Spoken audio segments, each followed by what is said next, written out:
Welcome to Damon Does the 6 Questions, where the same 6 questions can tell a unique story. I am your host, Damon, father of 2, husband of 1, and leader of this here Demodcast.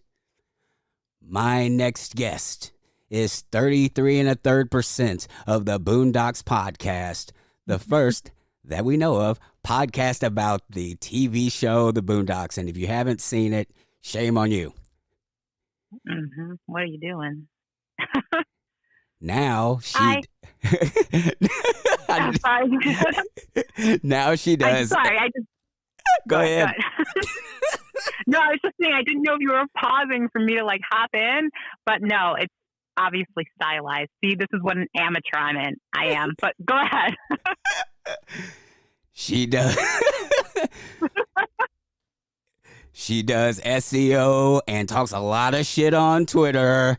Give it up for Lynxi Kei.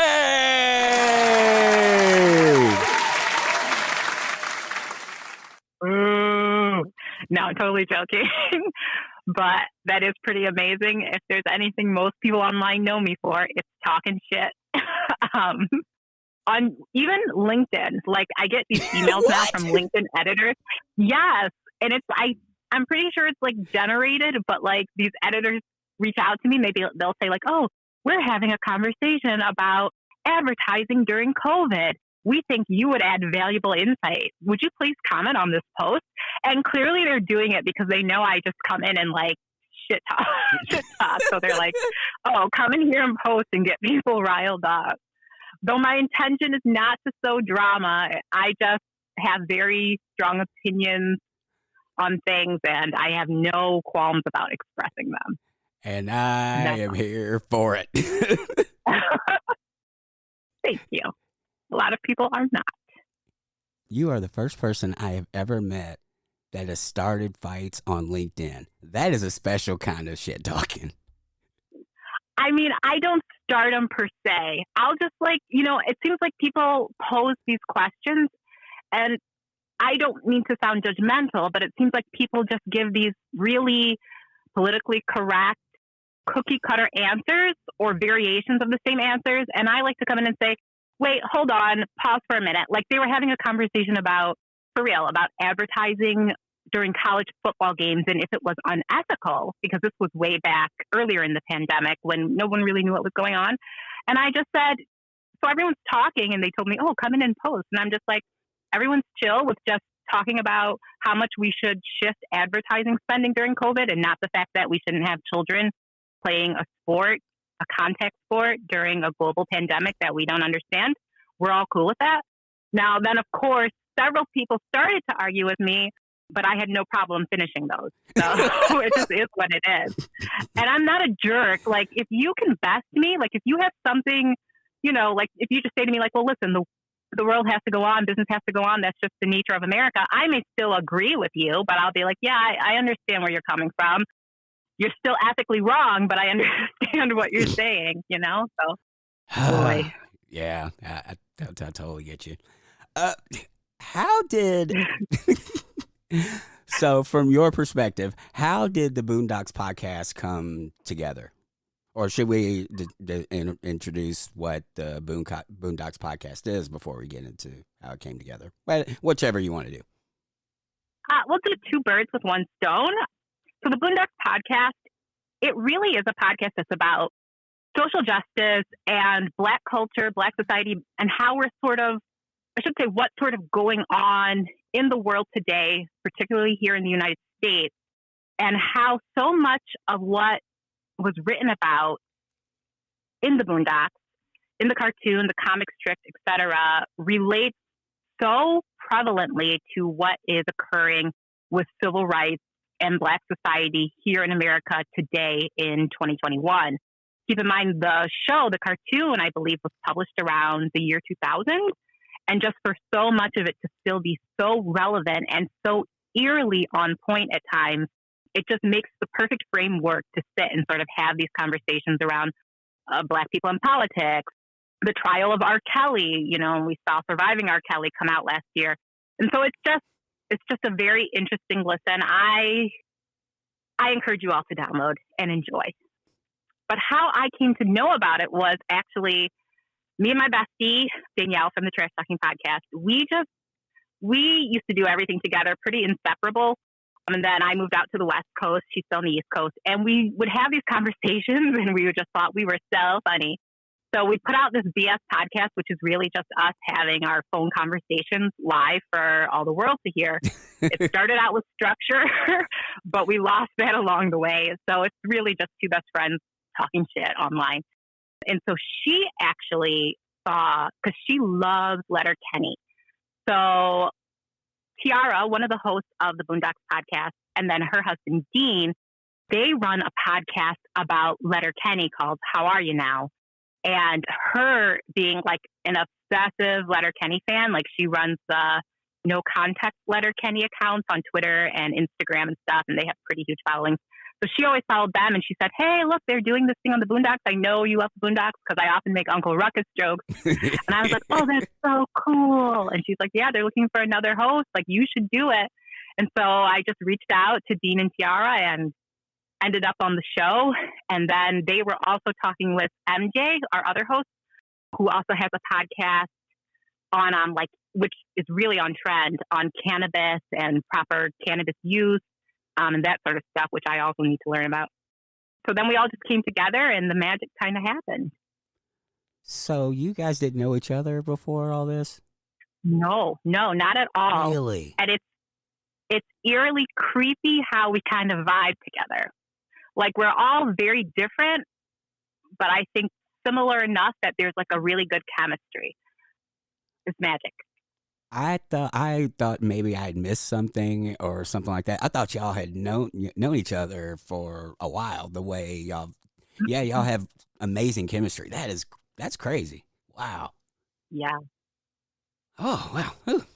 All right, Lynxi Kei, are you ready to answer the 6 questions? I'm just messing with you. Are you ready to answer the 6 questions? I'm ready.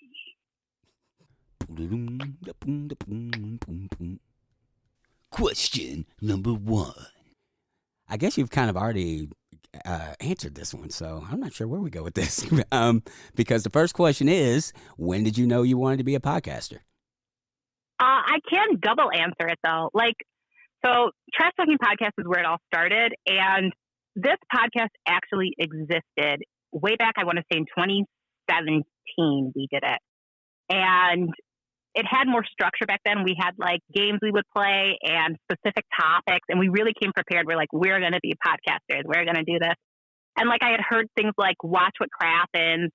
I used to listen to like YouTubers like Funky Dineva Ross and like Tasha Kane, all these people. And I did want to get into like internet media because I felt like these people are really just out here saying whatever they want to say. They own their own platforms. And I think that is so amazing. Especially like I know a lot of Black people like side-eye me because I love Tasha Kay. I love T.S. Madison. And I just feel like these women just made something from just their opinions and putting themselves out there. So whatever, we get into our little podcast and we're doing it. And then my girlfriend Danielle, she decided she wanted to join the police force. Well, I was kind of moving up in corporate. I was working at Xerox at the time and was really being noticed and kind of, it seemed like I was going to start moving up in corporate. So we both were like, shoot, we can't be out here, talking about the things we talk about on the Trash Talking Podcast and have a corporate presence or have a police presence. Like, people are going to start looking this stuff up. So we we wiped it from the internet, deleted everything, pulled it down everywhere, and went on about our fake lives. And I'm kind of answering, I think, another one of your questions.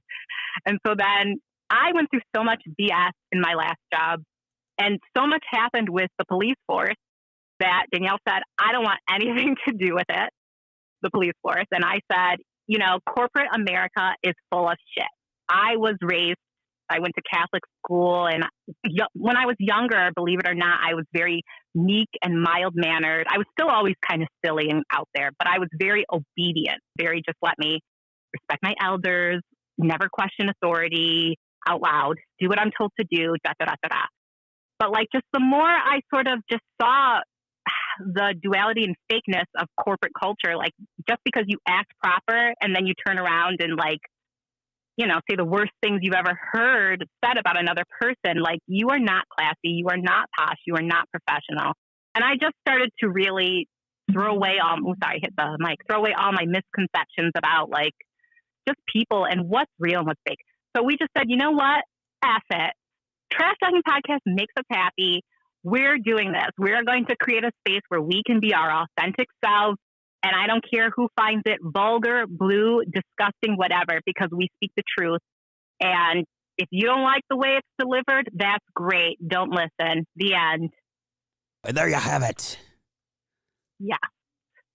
It kind of goes right into the next question you sent over to me, which was, what do you wish you had known when you had started out? I wish I knew what I knew now, which is before you do that, hold on a second. Yeah. Question number 2. What do you wish you had known when you first started out?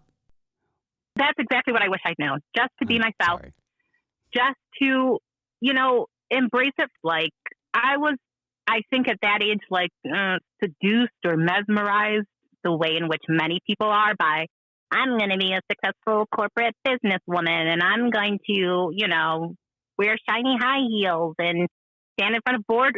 It's BS. It's not me. And I wish like kind of if we had stayed on the trajectory of the Trash Talking Podcast back then, I think it would be a lot bigger than it is right now. But that's not why we do it anyway. You know, like we know there's things we could do to kind of boost listenership of that podcast and stuff. And we just always come back to like, you know what? I just want to hang out with my best friend and talk shit.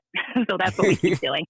Nice. And it has led to more professional opportunities. So like the Boondocks Podcast. So, hey, worked out. But yep, just be yourself and do what aligns with you, who you authentically are. That's what I wish I had. I think I knew it back then, but I don't think I embraced it. I wish I embraced it back then.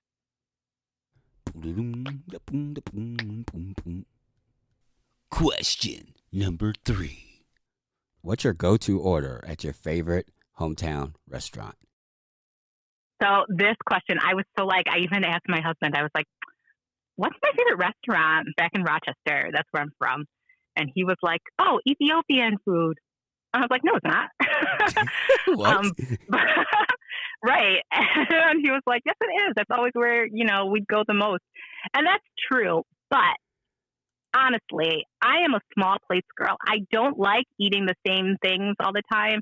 So any kind of tapas restaurant, small plates restaurant, that's my favorite kind of food and dish. Typically things with cheese. Like there's not one dish where I can say like, oh, you know, I like to have just smoked salmon from Owl House. Like, nah, it's too consistent. And that is obviously, I think, not in my character. There were several bars in Rochester where I would hang out the most. Those being the Revelry, Cheshire, the Cub House. And these were all really like speak-easy places, kind of. So you would kind of have like maybe appetizers, but mostly you were there for like the designer cocktails and all of that kind of stuff.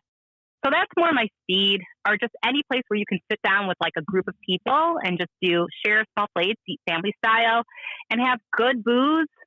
I'm there.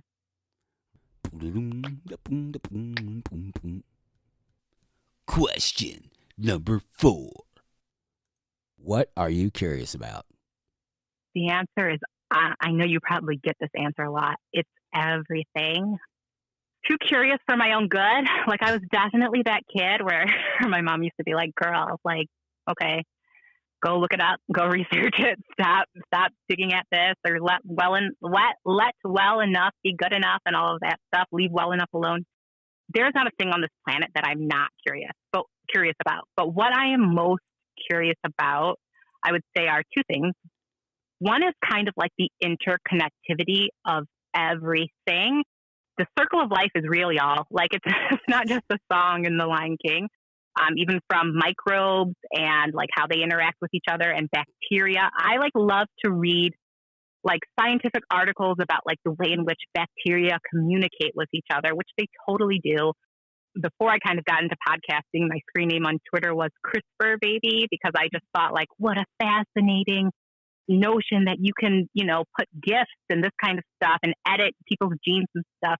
That stuff blows my mind. And I just do think that everything is a lot more akin to computer processing, for lack of a better analogy, than people are fully embracing. Like, I think as a whole, as a collective, we all obviously know that science is putting out a lot more articles about this stuff. But I just think there is more value in every aspect of life, society, culture, whatever, if we would really start looking into interconnectivity and how A affects B on the macro and micro level. So that's probably what I'd say I'm most curious about. But like the other half really ties into like same kind of concept, but with people and identity and choices. I just kind of feel like the world we live in, and I guess I'm more so speaking mostly to America, but it really does extend, I think, to the whole world. I don't understand why we all just, I mean, I guess I kind of do understand it. We all just buy into the laws and rules that society has put in place. And I think technology has advanced. So many things have changed in advance that I don't understand why people just stick to these kind of old world rules. Like, they no longer serve you as a people. They no longer serve us as a society. So, and I understand there's fear. I understand, as we do as Black people, look at Malcolm X, like, you speak out too loud, you're put down. I get it. I understand the fear. But I think it's seriously time that as a society, Black, white, Asian, whatever you are, as a society, it's time to stop with just buying into what we're born and raised to buy into. It's bullshit. Wow. Okay. Yeah. I know I'm out there, y'all. You could ask me, like, what did you eat for lunch? And I'll end up talking about craters on the moon. So, I get it. No, the thing is, I felt like I was right there with you. Like, I get it. It was just like taking that extra second to rip, because it's kind of hard to do this sometimes, but take that extra second to like really sit with what I just heard. Usually, at least once during one of these interviews, one other side benefit of doing these things is somebody will say something to me that resonates, like on a deeper emotional level, I guess. And so I have to sit with it for a second before I go on. Like, whew, that was a lot. Okay, I knew it was going to be, and I got what I came for. But I appreciate, that's one of the things I love about your show. You don't always lead the conversation. I think that's why, I wonder if that's why you actually do the intro every time. But you don't, yeah. But you don't say a lot, but when you do, it's like, it's to the point, and it's direct, and it adds meaning. And I appreciate that. It's like, I appreciate the three of you for very different reasons. And that's one of the reasons I appreciate you. I appreciate that honesty, and that you tell it exactly like you see it. And I appreciate that. If nobody else tells you that ever again, I want you to know that I appreciate it. Thank you very much. Well, thank you. Because to be honest with you, I don't think I really heard that much since high school. Definitely. And even with the Boondocks Pod, I know we were kind of talking about this at the beginning, before we were recording. Like, I've had people like listen to it and be like, "Oh my gosh, yeah, like you're like," one of my sisters said, "You are Huey. Do you know that?" And I was like, "Oh, girl, get out," because I'm not that educated as I should be about like Black history. I'm definitely working on it, and please don't take that as like I don't know Black history. I do, but I just feel like, there's so much that's uncovered every day that like we were just never taught and never, given the access to. You really have to go out there and learn it for yourself, read books and all of this sort of stuff.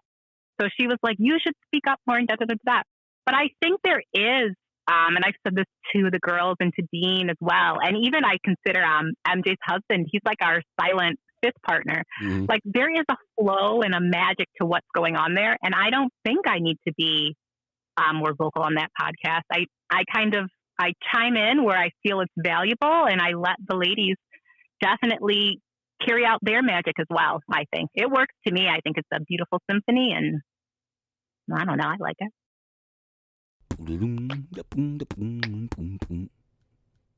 Question number 5. Is there anything I should have asked but didn't? No. No. Like, even reading the questions, or like even on Boondocks Podcast or Trash Talking Podcast or in business or whatever, I used to be, when I was younger, just a volcano, just spewing shit out all the time, just nonstop, just talking. And then as I kind of aged, I think I became more observing,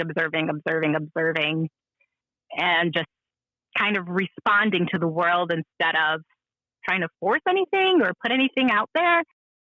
So that's typically my mode. So there's nothing, I'm very open. There is nothing you can't ask me, but at the same time, like, I don't know, whatever, just roll with it. There's nothing you should have asked. I think everyone is perfect and everything is perfect, and there's no wrong or right move except for hurting other people. What is something you do now that you thought you'd never do? Honestly, podcasting. And to take the podcasting angle off it, honestly, it's being out here in this world as myself, like really being my authentic self. Like I said, I was raised Catholic. My parents were my dad was kind of in my life but out, and my mom was very strict because, she was, a poor mother of 4 kids, just raising them on her own. So everything was regimented, scheduled. Like, you do good in school, you cut up in school, you're getting a spanking. You know what I mean? So everything was very structured, and I was kind of raised to behave. And, like my mom explained it to me as an adult, she basically taught me everything that she could to ensure I would be successful in life. She's like, that is my job as your parent above all. And I will say, like, to my mommy's defense, like, she loved all of her kids to death. When I kind of got older, like, probably it was right when I got hired at Xerox, honestly, that I noticed it the most. But as I kind of reached my teen years, my mom did start to respond to me different, I noticed. Like, she kind of figured out I was this weird kind of person, like more of an artist, quote unquote, than I was any kind of person who should be regimented or whatever. My mom let me paint on the wall. It was like a 180. She kind of just let me start to go off and really be myself and explore, and didn't question me much or think say I was too weird or whatever. And when I got hired at Xerox, it was kind of really bizarre. Like, a lot of my friends and stuff were like, are you sure this is not a scam? Are you sure this is a real job? Because it came out of nowhere. They just found my little creative writing website and reached out and had me go through this long interview process to join that company. And my mom said to me, like, once I got the gig, it was after like 4 interviews.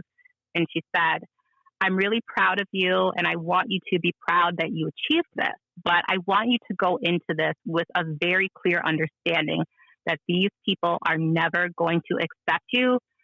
This is going to be really tough for you to deal with, And she was very, very right.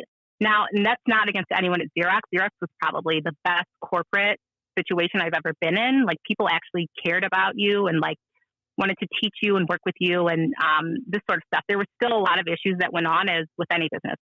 But, like, I felt like I was always in a world, from Catholic school to corporate America, even college. I was kind of dealing with major depression, but still, I just always felt like I did not belong in this world. I'm just not made for it. Like I said, Trash Talking Podcast, that humor is very blue, but to us, it is so funny. I know to a lot of other people it is too, but it is unacceptable. Also, just, it's another plug, but, like, I'm participating in the Black Women Speak forum that they're putting on. And like I even said there, I know, even now that I have my own business and I'm doing my own thing and I'm becoming successful at it, I know there's going to be a reckoning where the podcasting world and this professional world meet. And however people react to that, I'm going to have to deal with that. But I would rather deal with that and have people say, I don't want to work with you, or she's trash or whatever, than ever go back to living a life that is inauthentic or not showing up in the world as my authentic self. I honestly feel like when I achieved this space that I'm in now, which is very new to me. I've only kind of been independent and out of corporate, out of working for someone else for about 7 months now. And as I said to my mom on the phone the other day, I will never know white privilege. I'll never know that. But I imagine this freedom I feel is the closest thing to it. Just to say, I am me. I feel this way about A, B, C, or D. And if you disagree with me, then come before me and let's have the conversation, or just let me be, because I'm not going to stop being me. I'm not going to stop speaking my mind and sharing my voice. And I'm willing to deal with the consequences on the other end of that, taken or left behind. So the short answer is just be my authentic self, as sad as that is. Wow. Whew. Well said. Well said. Yeah, I think the one missing piece is, I think that's actually, the issue is more common than not. I don't think most people feel they can show up in the world as their authentic selves. And I think there's truth in that. And that's a problem that we've created, going back to that question about why do people buy into the society we inherited. It's time for it to end.